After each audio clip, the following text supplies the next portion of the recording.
വിദ്യാഭ്യാസ മന്ത്രി ധർമ്മേന്ദ്ര പ്രധാൻ രാജിവെക്കണമെന്ന് ആവശ്യപ്പെട്ടുകൊണ്ട് പാറ്റ പാർട്ടി ഡൽഹിയിൽ 6-ാം തീയതി കൂടാൻ പോവാണ് ഒരു സമാധാന പ്രതിഷേധത്തിനായിട്ട്.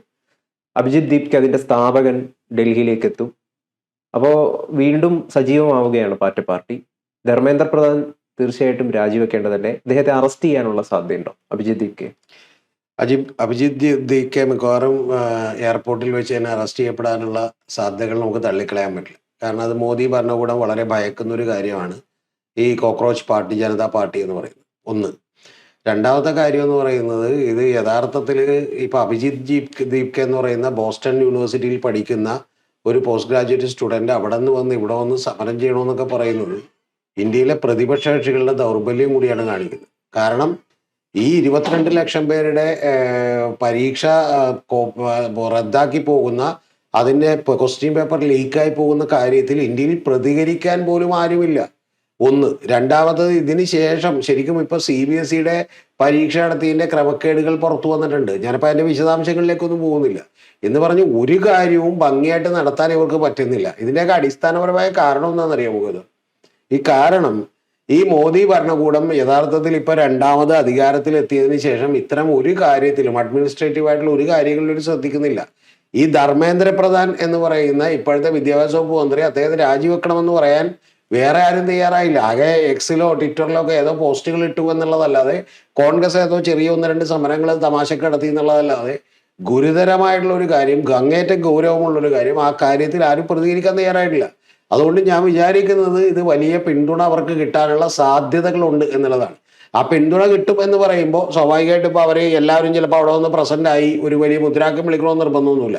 പക്ഷെ ഒരു കാര്യം ഉറപ്പാണ്, നേരത്തെ പറഞ്ഞ പോലെ ഇപ്പൊ 2-3 ലക്ഷം ഫോളോവേഴ്സ് അവർക്ക് കുറഞ്ഞിട്ടുണ്ട്. പക്ഷെ എങ്കിൽ പോലും 2 കോടിയിൽ പരം ആഴുന്ന ആളുകൾ ഇൻസ്റ്റയിൽ ഫോളോ ചെയ്തു എന്ന് പറഞ്ഞാൽ, ഈ ഇൻസ്റ്റാഗ്രാം ഉപയോഗിക്കുന്നത് ഏതാണ്ട് വളരെ കുറച്ച് ആളുകൾ മാത്രമാണ്. ഒരു 32 കോടി ആളുകളൊക്കെ മാത്രമാണ് ഉപയോഗിക്കുന്നത്. അപ്പൊ അതിൽ തന്നെ 2 കോടി ആളുകൾ ഇവരെ ഫോളോ ചെയ്യുന്നു എന്ന് പറഞ്ഞാൽ അതിൽ തന്നെ ആക്റ്റീവായി ഉപയോഗിക്കുന്നവരുടെ നമ്പർ പിന്നെയും കുറവാണ്. അപ്പൊ അങ്ങനെ 320 മില്യൺ ആയിട്ടാണ് ഉപയോഗിക്കുന്നത്. അപ്പൊ അതുപോലെ 400 മില്യണിന് 420 മില്യണിന് താഴെ വരും. അപ്പൊ അത്തരം ആളുകളുടെ പിന്തുണ ഇവർക്കുണ്ട് എന്നുള്ളത് ഒരു വാസ്തവമാണ്.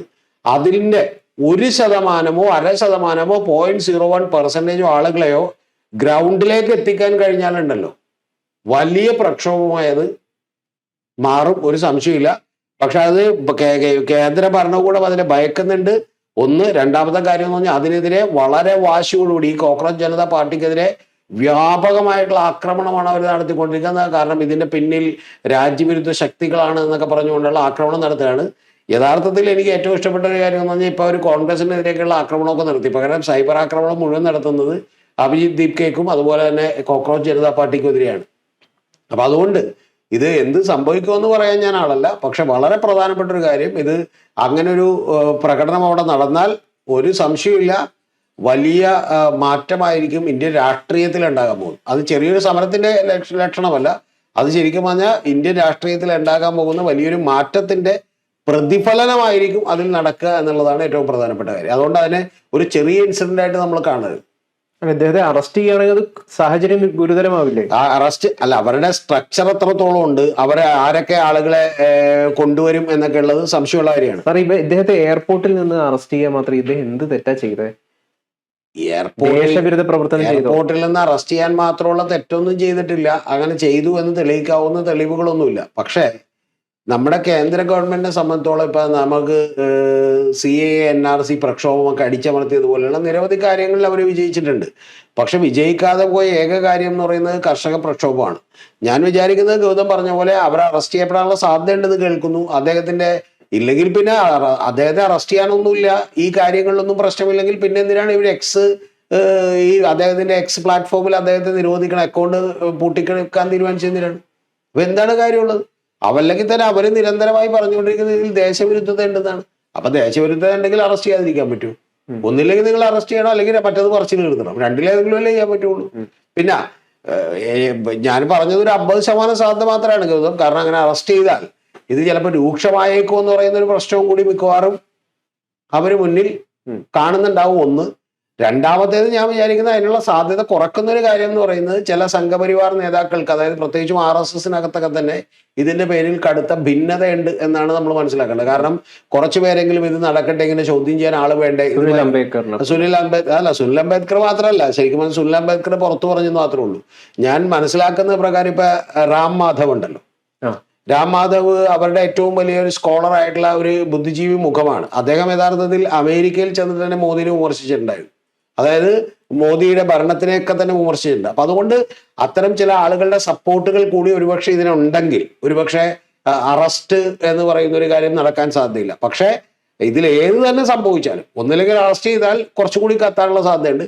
ഇനി അറസ്റ്റ് ചെയ്തില്ല, ഇത് അത് വന്ന് വലിയൊരു പ്രകടനമോടെ നടക്കുകയാണെങ്കിൽ അത് ഇന്ത്യയുടെ രാഷ്ട്രീയ ചരിത്രം മാറ്റിമറിക്കും. ഇതിന് പിന്നിലുള്ളത് RSSൽ തന്നെ BJPക്കെതിരെ ഭിന്നതയുള്ള ഒരു ഗ്രൂപ്പിൻ്റെതാണ് ഈ പാറ്റ പാർട്ടി എന്ന് ചില വിലയിരുത്തലുകൾ വരുന്നുണ്ട്. നമുക്കറിയാം, ഈ കഴിഞ്ഞ ലോക്സഭ തെരഞ്ഞെടുപ്പിൽ 240ലേക്ക് BJP ഒതുങ്ങിയിട്ടുണ്ടെങ്കിൽ അത് തീർച്ചയായിട്ടും RSS ചവിട്ടിയതാണെന്ന് വിലയിരുത്തലുണ്ടല്ലോ. അല്ല, ഇതൊക്കെ ഒരു കോൺസ്പിരസി തിയറികളാണ്. നമുക്കത് എത്രത്തോളം ഉണ്ട് എന്നുള്ളതൊന്നും വിശ്വസിക്കാൻ പറ്റില്ല. ഇപ്പൊ ഇതിന്റെ പുറകിൽ ആദ്യം ആം ആദ്മി പാർട്ടി ഉണ്ടെന്ന് പറഞ്ഞിരുന്നു. ഇനിയിപ്പോൾ വരാനുള്ളൊരു പേര് ജോർജ് സോറോസിൻ്റെയാണ്. അപ്പോൾ അദ്ദേഹത്തിന് ഫണ്ട് ഉണ്ട് എന്നുള്ളത് കൂടിയാണ് പറയാനുള്ളത്. അതിന് കുറച്ചു മുമ്പ് പറഞ്ഞത് പാകിസ്ഥാനിലെ ആളുകളാണ് 49% പേര് ഇതിലുണ്ട് എന്ന് പറയുന്നു. അങ്ങനെ പല കോൺസ്പിറസി തിയറികളുണ്ട്.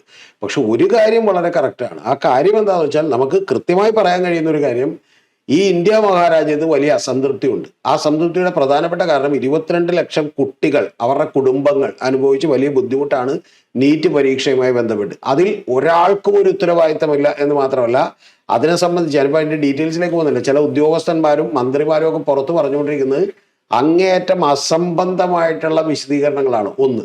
ഇനി ഇത് കൂടാതെ ഇതിന് ശേഷമാണ് രണ്ടാമത്, ഇപ്പൊ സുപ്രീം കോടതി തന്നെ ചോദിച്ചിട്ടുണ്ട് ഈ NTയോട്, നാഷണൽ ടെസ്റ്റിംഗ് അതോറിറ്റിയോട് ചോദിച്ചിട്ടുണ്ട്, നിങ്ങൾ കഴിഞ്ഞ തവണ ഇത്തരം പ്രശ്നങ്ങൾ ഉണ്ടായപ്പോൾ ഞങ്ങൾ പറഞ്ഞിട്ടുള്ള ശുപാർശകളൊന്നും നിങ്ങൾ പാലിച്ചില്ലല്ലോ എന്ന് ചോദിച്ചിട്ടുണ്ട്. അപ്പൊ അത്തരത്തിൽ വളരെ ലാഘവത്തോടുകൂടി ഇത് കൈകാര്യം ചെയ്തുകൊണ്ടിരിക്കുകയാണ്. ഒന്ന്.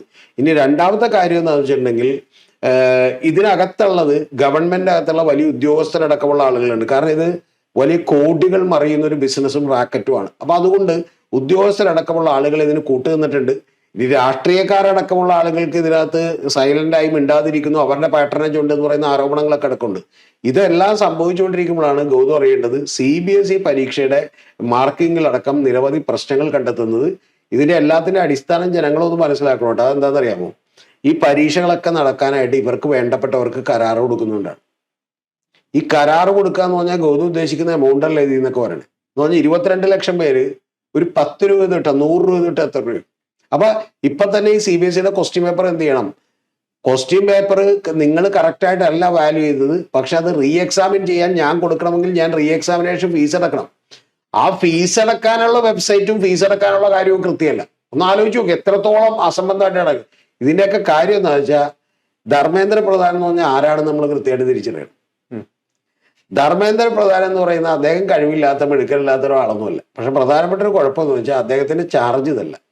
മന്ത്രിയുടെ ചാർജ് ക്യാബിനറ്റ് റാങ്കിലുണ്ട്, ബാക്കിയുള്ളതൊക്കെ ഉദ്യോഗസ്ഥന്മാർ ചെയ്യുന്നു. അദ്ദേഹത്തിന്റെ ചാർജ് മുഴുവൻ എവിടെയെന്ന് വെച്ചാൽ ഹരിയാനയിൽ അദ്ദേഹമാണ് ഇലക്ഷൻ മാനേജ് ചെയ്തത്. എന്ന് പറഞ്ഞാൽ അവിടെ നിങ്ങൾ എന്ത് ചെയ്തും BJPനെ ജയിപ്പിക്കണം എന്ന് പറഞ്ഞുകൊണ്ടാണ് അദ്ദേഹം വിടുന്നത്. അത്തരത്തിൽ ഒരു ഇലക്ഷൻ സ്ട്രാറ്റജികൾ മാനേജ് ചെയ്യാനായിട്ട് അദ്ദേഹത്തെ നിരന്തരമായി ഉപയോഗിക്കപ്പെടുമ്പോൾ സ്വാഭാവികമായിട്ട് അദ്ദേഹം ഓഫീസിലോ അല്ലെങ്കിൽ ബാക്കിയുള്ള സ്ഥലങ്ങളിലോ ഒന്നും ഉണ്ടാവില്ല. അപ്പൊ അതുകൊണ്ട് തന്നെ ഇത് വളരെ കുത്തഴിഞ്ഞൊരു സംവിധാനമായി മാറിയിരിക്കുന്നു എന്നുള്ളത് വാസ്തവമാണ്.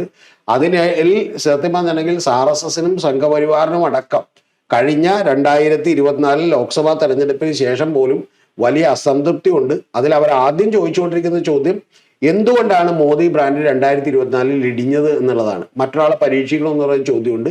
പക്ഷെ മറ്റൊരാളെ പരീക്ഷിക്കാൻ പോലും പറ്റാത്ത രീതിയിലേക്ക് മോദി BJPക്കകത്ത് വലിയ സർവശക്തനായി വളർന്നു. കാരണം തെരഞ്ഞെടുപ്പുകൾ, സ്റ്റേറ്റ് തെരഞ്ഞെടുപ്പുകളിലെല്ലാം അദ്ദേഹം വിജയിച്ചു. അപ്പൊ ഇതിലൊക്കെ തന്നെ നിരവധി പ്രശ്നങ്ങളുണ്ട്. അതുകൊണ്ട് ഇതൊന്നും അങ്ങനെ പിടിച്ചു നിർത്താൻ ഇനി പറ്റുന്നൊരു കാര്യമല്ല. അഭിജിത്ത് ദീപ്കെ വരുന്നു എന്ന് പറയുന്നു, കൃത്യമായി ഇപ്പൊ സമ്മേളനം പ്രതിഷേധം ഉണ്ടാകുമെന്ന് പറയുന്നു. ആ പ്രതിഷേധം ഇനിയിപ്പോൾ അഭിജിത്ത് ദീപ്കെ വന്നില്ലെങ്കിലും ഞാൻ വിചാരിക്കുന്നത് അതിനൊരു ലീഡർഷിപ്പ് കൃത്യമായി ഫോം ചെയ്താൽ, ഇപ്പൊ ഞാൻ മനസ്സിലാക്കുന്നത് കേരളത്തിലൊക്കെ ലീഡർഷിപ്പ് ഫോം ചെയ്തിട്ടുണ്ട്. ചില ഓൺലൈൻ മീറ്റിങ്ങുകളിലൂടെയൊക്കെ അവർ ഫോം ചെയ്തിട്ടുണ്ട്. അതുകൊണ്ട് അത് വെറുതെ അങ്ങോട്ട് ആവിയായി പോവും എന്ന് ഞാൻ വിചാരിക്കുന്നില്ല. പക്ഷെ ഇത് കാത്തിരുന്ന് കാണേണ്ട ഒരു കാര്യം കൂടിയാണ്. വളരെ സ്ട്രക്ചേർഡ് ആയിട്ടുള്ള ഒരു സമരം എത്ര കാലം നടത്താൻ പറ്റും? സാർ ആദ്യം ചോദിച്ചതുപോലെ ഇത് ആർക്കെതിരെയുള്ള അടിയായിരിക്കും എന്നുള്ളതാണ്. പ്രതിപക്ഷത്തിനെതിരെയുള്ള അടിയാണോ അതോ ഭരണപക്ഷത്തിനെതിരെയുള്ള അടി? രണ്ടുപേർക്കും എതിരെയുള്ള അടിയാണ്. തീർച്ചയായിട്ടും ഏറ്റവും ആദ്യം ഭരണപക്ഷത്തെയാണ്. കാരണം ഭരണപക്ഷത്തെ സംബന്ധിച്ചിടത്തോളമുള്ള ഏറ്റവും വലിയ ചലഞ്ച് എന്താണെന്നറിയാം. ആ ചലഞ്ച് ഇപ്പൊ ഗൗതത്തിനൊക്കെ ഓർമ്മയുണ്ടാകുന്ന അറിയില്ല, ടിയാനൻ സ്ക്വയറിലടക്കം നിരവധി സ്ഥലങ്ങളിൽ വലിയ പ്രക്ഷോഭങ്ങൾ നടന്നുണ്ട്. ഈ പ്രക്ഷോഭങ്ങളുടെ എല്ലാം പ്രശ്നം എവിടെയാണെന്നറിയാമോ?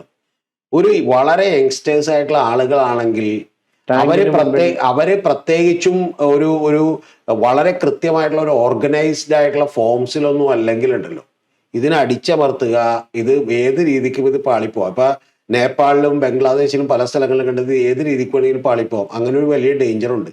അതുകൊണ്ട് ഗവൺമെന്റുകൾ പോലും ഇത് സൂക്ഷിച്ച് വേണം കൈകാര്യം ചെയ്യാൻ.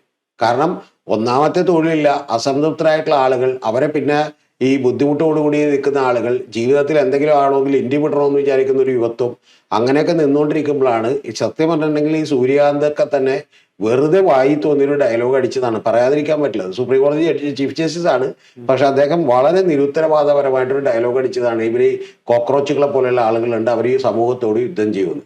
ശരിക്കും പറഞ്ഞാൽ അവരുടെ ഇംഗ്ലീഷ് ഒരു ഫ്രേസ് പറയും, ഈ ഇഞ്ചുറീസ് ടു ദ ഇൻസൾട്ട് എന്ന് പറയും. എന്ന് പറഞ്ഞാൽ നിങ്ങൾ ഓൾറെഡി ഇൻസൾട്ടഡ് ആണ്, അപ്പൊ അതിന്റെ പുറത്തേക്ക് ആ ഇഞ്ചുറി ഇന്നിലേക്ക് നിങ്ങൾ വീണ്ടും എന്ത് ചെയ്യരുത്, ഇൻസൾട്ട് ചെയ്യരുതെന്ന് പറയും. അതേപോലത്തെ ഒരു അവസ്ഥയാണ് ഉണ്ടായിട്ടുള്ളത്. ബാക്കിയൊക്കെ കാത്തിരുന്ന് കാണാം. വയസ്സായി ഈ പ്രശ്നത്തെ ഡീൽ ചെയ്യുകയും അവരെ വിളിച്ച് സംസാരിക്കുകയും ഇനി ഇങ്ങനെ ഉണ്ടാവില്ല എന്ന് ഉറപ്പ് കൊടുക്കുകയും ചെയ്യണം എന്നുള്ളതാണ് എൻ്റെ ന്യായം. പക്ഷെ അങ്ങനെ ചെയ്താൽ ഒരു കുഴപ്പമുണ്ട്. കാരണം ഈ സമരം വിജയിക്കുന്നു, അവരുടെ ശക്തി വീണ്ടും കരുത്താർജിക്കുമോ എന്നുള്ള പ്രശ്നം കൂടി ഗവൺമെന്റ്. നീറ്റ് എന്താണ് ചോദ്യപേപ്പർ ക്രമക്കേടുമായി ബന്ധപ്പെട്ട് ലീക്കുമായി ബന്ധപ്പെട്ടിട്ട് യഥാർത്ഥത്തിൽ ഈ രാഷ്ട്രസ്നേഹികൾ എന്ന് പറയുന്ന ആളുകൾ തന്നെയല്ലേ ഇയാളുടെ അടുത്ത് ഇറങ്ങിപ്പോകാൻ പറയേണ്ടത്, ആവശ്യപ്പെടേണ്ടത്? അല്ല, രാഷ്ട്രസ്നേഹികൾക്ക് പ്രത്യേകതരം സ്നേഹമാണ് ഇവിടെ ഉള്ളത്. കാരണം അവര് ഇയാളോട് ഇറങ്ങിപ്പോകാൻ പറയില്ല. ശരിക്കും പറഞ്ഞാൽ 22 ലക്ഷം പേരോട് പാകിസ്ഥാനിൽ ഇപ്പോൾ പരീക്ഷ എഴുതാൻ പറയും. അതാണ് നമ്മുടെ അടുത്ത് പ്രത്യേക രാഷ്ട്രസ്നേഹം. ഒന്ന് ആലോചിച്ച് നോക്കി, 22 ലക്ഷം പേരെന്ന് പറഞ്ഞാൽ ഗൗതത്തിന് പോലും ഇതിന്റെ ഗൗരവ സീരിയസ്നെസ് എത്രത്തോളം മനസ്സിലാവുമെന്ന് എനിക്കറിയില്ല. ഒരു എൻട്രൻസ് പരീക്ഷ ഇന്ത്യയിൽ എഴുതുക എന്ന് പറഞ്ഞിട്ടുണ്ടെങ്കിൽ ഉണ്ടല്ല, അത് പ്രത്യേകിച്ചും നീറ്റോ അല്ലെങ്കിൽ എയിംസിന്റെയോ അല്ലെങ്കിൽ IITയുടെ ഒക്കെ എൻട്രൻസ് പരീക്ഷ പോട്ടെ, ഞാനൊക്കെ എഴുതിയിട്ടുണ്ട് ക്യാറ്റ് പോലെയുള്ള എൻട്രൻസ് പരീക്ഷ. ഞാൻ എഴുതിയ കൊല്ലം അത് ലീക്കായിട്ടുണ്ട് പരീക്ഷ പേപ്പർ. അപ്പൊ ഈ ക്യാറ്റൊക്കെ നമ്മൾ എഴുതുക എന്ന് പറഞ്ഞിട്ടുണ്ടെങ്കിൽ ശരിക്കും പറഞ്ഞാൽ നമ്മളിപ്പോൾ പറയില്ലേ, സിവിൽ സർവീസ് ഒക്കെ എടുക്കാൻ വേണ്ടി നമ്മൾ 1 കൊല്ലം അധ്വാനിക്കണം, 2 കൊല്ലം അധ്വാനിക്കണം. ഈ നീറ്റിന്റെ പരീക്ഷയ്ക്ക് കുട്ടികൾ പഠിക്കാൻ തുടങ്ങുന്നത് എപ്പോഴാണെന്ന് അറിയാം? 8ാം ക്ലാസ് മുതലാണ്. അപ്പൊ 8 മുതൽ 5 കൊല്ലം, 4 കൊല്ലം 5 കൊല്ലം അവൻ പഠിച്ച് ചിലപ്പോൾ റിപ്പീറ്റ് ചെയ്ത് 1 കൊല്ലവും കൂടി പഠിച്ച് അങ്ങനെ 5 കൊല്ലം പഠിച്ചിട്ട് അത്രയും തീവ്രമായ ഒരു വീട്ടുകാരൊക്കെ തന്നെ ബുദ്ധിമുട്ടി കഷ്ടപ്പെട്ട് എന്ത് ചെയ്തു കുട്ടികളെ കൊണ്ടുവന്ന് എഴുതിക്കുന്ന ഒരു പരീക്ഷയാണിത്. ആ പരീക്ഷയിലാണ് ഇവർ ഈ പിള്ളേരുകളെ കാണിക്കണം. ഗൗതം ഇപ്പോഴും അറിയേണ്ടത് എറണാകുളം ജില്ലയിൽ നിന്ന് പഠിക്കാൻ പോകുന്ന പിള്ളേരെ എവിടെ പോകണമെന്നറിയോ? പാലായിൽ പോകുന്ന പിള്ളേരുണ്ട്. പാലായിൽ പോകണമെന്ന് പറഞ്ഞാൽ എപ്പോഴാണ്? വെളുപ്പിന് രാവിലെ എഴുന്നേറ്റ് അച്ഛൻ കാറുമായി കൊച്ചിനെ കൊണ്ടുപോയി പാലായിലാക്കി ക്ലാസ് തീരുന്നവരെ വെയിറ്റ് ചെയ്തിട്ട് തിരിച്ചു വരുന്ന ആളുകളുണ്ട്. അല്ലെങ്കിൽ ഈ നീറ്റിന്റെ പരീക്ഷയ്ക്ക് പ്രിപ്പയർ ചെയ്യാൻ വേണ്ടി മാത്രം, IITക്കോ പ്രിപ്പയർ ചെയ്യാൻ വേണ്ടി മാത്രം ബോർഡിങ്ങിലാക്കുന്ന ആളുകളുണ്ട്. അങ്ങനെ അവരുടെ ജീവിതത്തിന്റെ സഹനത്തിന്റെ വലിയ വർഷങ്ങൾ കഴിഞ്ഞതിന് ശേഷം വന്നിട്ട് എഴുതുന്ന പരീക്ഷയാണ്. ആ പരീക്ഷയിലുള്ളതായ 300 താഴെ മെഡിക്കൽ കോളേജുകളാണ്. ആ കോളേജുകളിൽ അഡ്മിഷൻ കിട്ടിയില്ലെങ്കിൽ അവർക്ക് ഒരു കാലത്ത് MBBS പഠിക്കാൻ പറ്റില്ല. കാരണം എന്നറിയാമോ? അതിന് വലിയ ഫീസ് കൊടുക്കേണ്ടി വരും. അങ്ങനെയുള്ള വലിയ ദുരിതം ആലോചിച്ചിട്ടാണ് ഈ പാവം പിടിച്ച പിള്ളേർ അവരുടെ ജീവിതത്തിൽ 6 കൊല്ലം ഇതുപോലെ കളയുന്നത്. ആ കളഞ്ഞിട്ട് വരുമ്പോഴാണ് സിമ്പിളായിട്ട് പരീക്ഷ പേപ്പർ ലീക്കായി, അടുത്ത തവണ ഒന്നുകൂടി നടത്താന്ന് പറയുന്നത്. ഇനി ലീക്കായി എന്ന് പറയുമ്പോൾ അവരുടെ ഉള്ളിലുള്ള ഒരു ആദ്യം ഉണ്ട്. അതെന്താണെന്നറിയോ? ഊഹത്തിന് ഇത് ആദ്യമായിട്ടാണ് ലീക്കാവുന്നത്. ഞാൻ ക്യാറ്റ് എഴുതിയ സമയത്ത് ആ ക്യാറ്റിന്റെ പേപ്പർ ലീക്കായവരെയും അത് കഴിഞ്ഞ് നീറ്റിന്റെ പേപ്പർ ലീക്കായവരെയും പിടിച്ചപ്പോൾ അതിൽ ഡോക്ടേഴ്സിന്റെ ഒരു സംഘമായിരുന്നു. ആ സംഘം ശരിക്കും പറഞ്ഞാൽ 100 കോടി രൂപ അസറ്റ് ഉണ്ടായിരുന്നു അതിൽ മെയിൻ ആയിട്ടുള്ള ഡോക്ടർക്ക്. എങ്ങനെ ഈ 100 കോടി രൂപ അസറ്റ് വന്നു? ഒരൊറ്റ കാര്യമുള്ളൂ.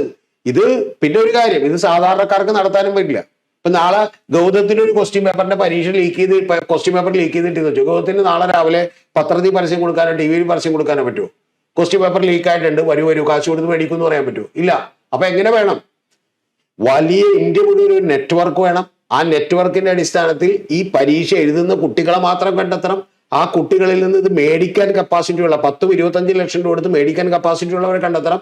ആ കണ്ടെത്തുന്നവരോട് രഹസ്യമായിട്ട് ഈ പരിപാടികൾ നടത്തണം. എന്ന് പറഞ്ഞാൽ ഇത് മയക്കുമരുന്നോ അല്ലെങ്കിൽ മറ്റേതോ കള്ളക്കടത്തൊക്കെ നടത്തുന്നതിനേക്കാൾ വിപുലമായ ഒരു ശൃംഖല ഉണ്ടെങ്കിൽ മാത്രമേ ഈ പരിപാടി ചെയ്യാൻ പറ്റുള്ളൂ. അവർക്ക് വിവരവും വിദ്യാഭ്യാസവും കൂടി വേണം. ഇപ്പൊ ഒരു ഉദാഹരണം കൂടി ഞാൻ പറയാം. ഞാനൊക്കെ എഴുതുന്ന സമയത്ത് കോഴിക്കോട് പോയി ഞാൻ ക്യാറ്റ് എഴുതുന്ന സമയത്ത് ആ ക്യാറ്റിന്റെ പരീക്ഷ പേപ്പർ ചോരുമ്പോൾ എന്താ സംഭവം എന്നറിയോ? ക്വസ്റ്റ്യൻ പേപ്പർ ലീക്ക് ചെയ്യില്ല, ഒരു OMR ഷീറ്റ് തരിക. എന്താന്ന് വെച്ചാൽ 150 ക്വസ്റ്റ്യൻസ് ഉണ്ട്. ആ 150 ക്വസ്റ്റ്യൻ നമ്മൾ ഉത്തരം എഴുതിയാൽ നാളെ രാവിലെ പരീക്ഷ ക്യാൻസൽ ചെയ്യും. കാരണം എന്താ പറയുക, ഒരു കൊച്ചിന് അങ്ങനെ ചെയ്യാൻ പറ്റില്ല. പകരം വെർബൽ എബിലിറ്റി, ക്വാണ്ടിറ്റേറ്റീവ് ആപ്റ്റിറ്റ്യൂഡ്, ഇത്തരത്തിലുള്ള കാര്യങ്ങളിലെല്ലാം കറക്റ്റ് കട്ട് ഓഫ് മാർക്ക് മറികടക്കണം. അതായത് ആ ക്വസ്റ്റ്യൻ പേപ്പർ ആദ്യം നോക്കി വിദഗ്ധരായിട്ടുള്ള ഒരാളെ അനലൈസ് ചെയ്തിട്ട് ഇതിൽ എത്ര കട്ട് ഓഫ് ഉണ്ടാവും. അപ്പൊ അതായത് 10 മാർക്കാണ് കട്ട് ഓഫ്, 25 മാർക്കാണ് കട്ട് ഓഫ് എന്ന് പറഞ്ഞാൽ ഒരു 35 മാർക്ക് കിട്ടുന്ന രീതിയിൽ അത് സെറ്റ് ചെയ്യണം. അതായത് കുറച്ച് തെറ്റണം, കുറെ ശരിയാക്കണം. അങ്ങനെ സെറ്റ് ചെയ്തില്ലെങ്കിൽ ഉണ്ടല്ലോ, നമ്മളിപ്പോൾ ക്വാണ്ടിറ്റേറ്റീവ് ആപ്റ്റിറ്റ്യൂഡിൽ മുഴുവൻ ശരിയാക്കി വെച്ചൊരു ക്വസ്റ്റ്യൻ പേപ്പർ അങ്ങ് കൊടുത്താൽ നാളെ രാവിലെ അന്വേഷണം വരും ഇത് എങ്ങനെ ശരിയാക്കി. അപ്പൊ അതുകൊണ്ട് അത്ര സൂക്ഷ്മമായി ചെയ്യേണ്ട പണിയാണിത്. ആ പണി ചെയ്തുകൊണ്ടിരിക്കുന്ന കാര്യമാണ് എന്ത് ചെയ്ത് ഈ ഇന്ത്യയിൽ നടന്നുകൊണ്ടിരിക്കുന്നത്. അപ്പൊ ഒരു കൊച്ചിന്റെയും വീട്ടുകാരുടെ ഉള്ളിൽ തീയണ്ടാവില്ലേ, ഇതൊന്നും എഴുതിയിട്ട് കാര്യമില്ല, നമ്മൾ 5-8 കൊല്ലം പഠിച്ചൊന്നും എഴുതിയിട്ട് കാര്യമില്ല, ഈ ക്വസ്റ്റ്യൻ പേപ്പർ കാശ് കൊടുത്ത് മേടിക്കുന്നവനൊക്കെ ഇത് കിട്ടും എന്ന് പറയുമ്പോൾ ഉണ്ടാവുന്ന പ്രശ്നം എന്താ? ഇങ്ങനെ ഒരു അനീതി ഒരു ഉണ്ടാകുമ്പോഴാണ്, ഇങ്ങനെ ഒരു അനീതി പ്രത്യേകിച്ച് 8 കൊല്ലം 10 കൊല്ലം കഷ്ടപ്പെട്ട കൊച്ചുങ്ങളോടും വീട്ടുകാരോടും ഒക്കെ ഉണ്ടാകുമ്പോഴാണ് ഗൗതം അറിയേണ്ടത് പണ്ട് മറ്റേ നക്സലിസം പോലെയുള്ള പല കാര്യങ്ങളും ഇന്ത്യയിൽ വളർന്നിട്ടുള്ളത്. പലപ്പോഴും തീവ്ര നിലപാടിലേക്ക് പോകുന്നതാണ്. അപ്പൊ അത്തരത്തിലുള്ള ഒരു രോഷം ഇന്ത്യയിലുണ്ട് എന്ന് മനസ്സിലാക്കാൻ ഇന്ത്യയിലെ ഈ പറയുന്ന പോലെ പോഴന്മാരായിട്ടുള്ള ഒരു രാഷ്ട്രീയ പാർട്ടിക്കും കഴിഞ്ഞില്ല. അതുകൊണ്ട് വളരെ കൃത്യമായിട്ടുള്ള ഒരു സമരം ഒരാൾ നടത്തിയിട്ടില്ല, ജസ്റ്റ് പ്രസ്താവനകൾ നടത്തി. ആ ഗ്യാപ്പിലേക്കാണ് ഈ പറയുന്ന കോക്രോച്ച് ജനതാ പാർട്ടി വരുന്നത്. അതുകൊണ്ട് ഇത് വളരെ വളരെ ശ്രദ്ധിച്ച് കൈകാര്യം ചെയ്യണം എന്നുള്ളതാണ് എനിക്ക് നരേന്ദ്രമോദിയോട് ഗവൺമെന്റിനോടൊക്കെ പറയാനുള്ളത്. അല്ലാതെ രാവിലെ എഴുന്നേറ്റിട്ട് അവർ പാകിസ്ഥാനിലോട്ട് പോടാ എന്നൊക്കെ പറഞ്ഞ് ചില യൂട്യൂബേഴ്സ് ഒക്കെ വീഡിയോ ചെയ്യും, നീയൊക്കെ പാകിസ്ഥാനിലേക്ക് പോടാ എന്നൊക്കെ പറഞ്ഞ് വീഡിയോ ചെയ്യുന്ന പോലെ ചെയ്യരുത്. ഗൗതം പറഞ്ഞാണ് അതിന്റെ കാര്യം. സത്യം പറഞ്ഞിട്ടുണ്ടെങ്കിൽ ഈ സംഭവം 6-ാം തീയതി നടക്കണം. ഒരു 4-ാം തീയതി വൈകുന്നേരം 5-ാം തീയതി വൈകുന്നേരം പുള്ളിനെ രാജിവെപ്പിക്കുക, 3 മാസം കഴിഞ്ഞ് വീണ്ടും എടുത്ത് വെക്കുക, കുഴപ്പമുണ്ടാവില്ല.